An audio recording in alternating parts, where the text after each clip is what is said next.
Okay, here's what we call the nanoparticle elimination vessel.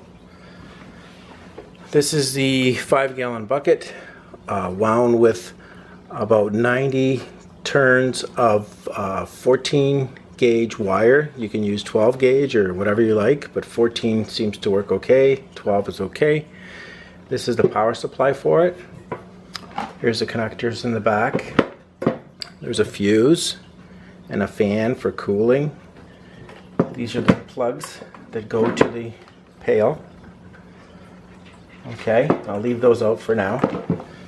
This is a simple laptop type power supply that I've plugged into the wall. So we'll go ahead and turn it on. And as you can see, there's 12.2 volts DC and there's no current flowing presently because the pail is unplugged. So we'll go ahead and plug it in. The cooling fan comes on right away. Whoopsie, don't hit the cooling fan. And as you can see, there's still no current. It's zero until I plug the other one in. And now we have about almost 3.5 amps.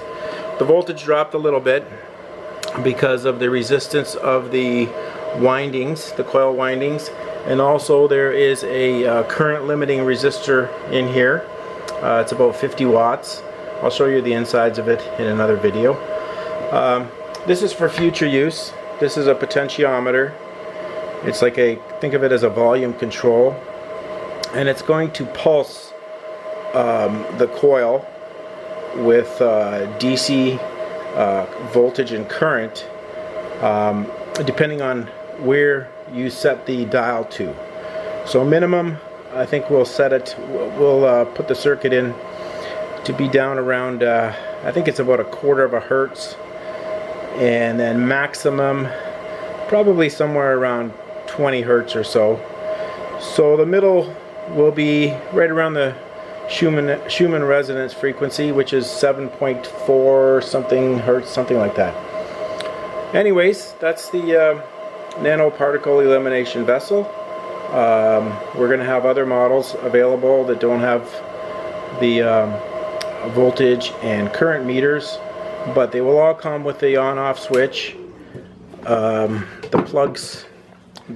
plugs to disconnect so you can clean out the pail, do whatever you want to do.